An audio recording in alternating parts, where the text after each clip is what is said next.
I am starting to come around and starting to feel more my usual self. I think it just comes to, I just gotta just keep eating.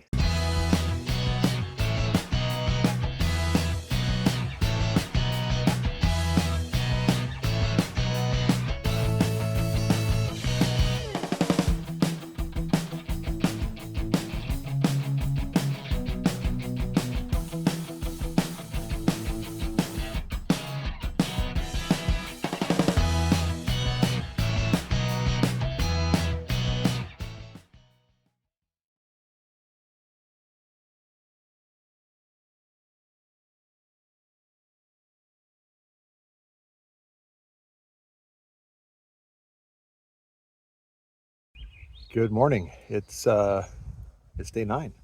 Can't believe we're getting into the middle of the second week already. Just about an hour into the morning's ride, going up a fairly significant climb. But anyways, today I thought I'd talk about what's fueling this effort, or what hasn't been fueling this effort. I struggled the first few days, just having enough calories. The element of the cold and the rain, and just the energy it takes to stay warm. I was burning through all my food before the end of the day and finishing the day on fumes. So I've been trying to be better about that going forward. Trying to stay on top of food better, carry more than I need, just in case. We do have some long stretches going forward. But give you a sense of how today has started off with. Started off with 3 packs of instant oatmeal, and now I've been craving a bit of salt, so I just had a Slim Jim. I've already powered down a Cliff Bar. Remember, we're only an hour into the ride. A Cliff Bar, and now I'm going to show you what's in my little trunk here, what food is in there. So just give me a second.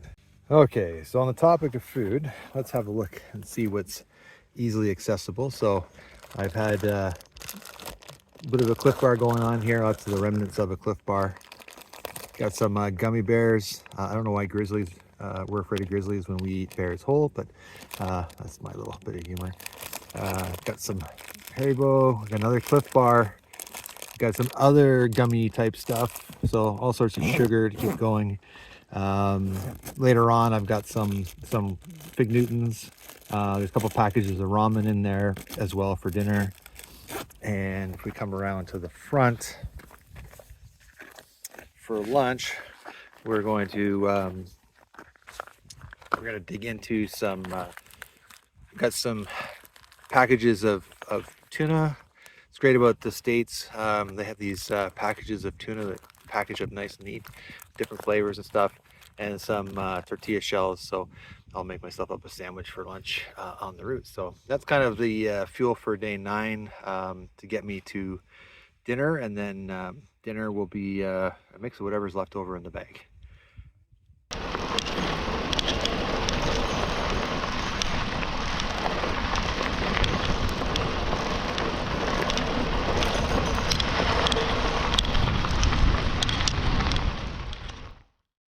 After Holland Lake, we went through some of the most technically challenging terrain that we had to ride on, especially for Chris, with the ruts and stuff and the drop-offs. It was very challenging. It was also a section of trail that there's a lot of deadfall because of previous forest fires. But we took a little diversion off the main route. We went into Sealy Lake, where we had lunch at a place called the Barbecue Pit, just a really great barbecue place off the side of the trail. And that was where I was finally able to get some fuel for my stove. I ended up buying an extra battery pack because I was challenged with trying to keep the Dynamo, having the Dynamo charging one battery pack and only one device at a time. I didn't want to be in a situation where I had no way of charging things. So at Sealy Lake, I grabbed an extra battery pack because I was running on one battery pack, and I'd been having some charging issues, or just the challenge was keeping things charged up. With only having the Dynamo and one battery bank to charge up devices with the number of devices I had, it was difficult. So I wanted some peace of mind of having an extra battery bank. But after having a great barbecue at that restaurant and meeting some fellow riders, we eventually made our way back onto the route, and we got to Ovando. And Ovando is a special place. If you follow the Tour Divide, you'll know that it's very famous for as a landmark on Tour Divide route. So the plan was to get to the general store and to see if we could get some accommodations for the night. But when we arrived there, it was closed. So we looked around and we decided that we would probably have to sleep on the side of the trail, do some wild camping that night. And we started heading out of Ovando, and we're passing a church. We saw another bike-packing bike in the parking lot, and the rider came out of the church. We said, "So what's going on there?" And he said, "Oh, for a small donation, you can actually sleep in the church basement for the night. And they've got some snacks for us, and there's a shower and so on." So hopped off the bikes, went inside, and found out there was a whole bunch of other riders that were planning the same thing. And they had already headed up to a restaurant to get some food for the night, a little bar, because it's the only bar in town, to get some food for the night. And that was a really great experience, because that having a chance to dine with people, find out where they're from, all over Canada, US, some people from the UK, it was just a really great experience. And that kind of wrapped up the day getting into Ovando. I think there was 18 of us that night that ended up spending time in the church basement for a small donation, and it was just one of those cool experiences on the Tour Divide.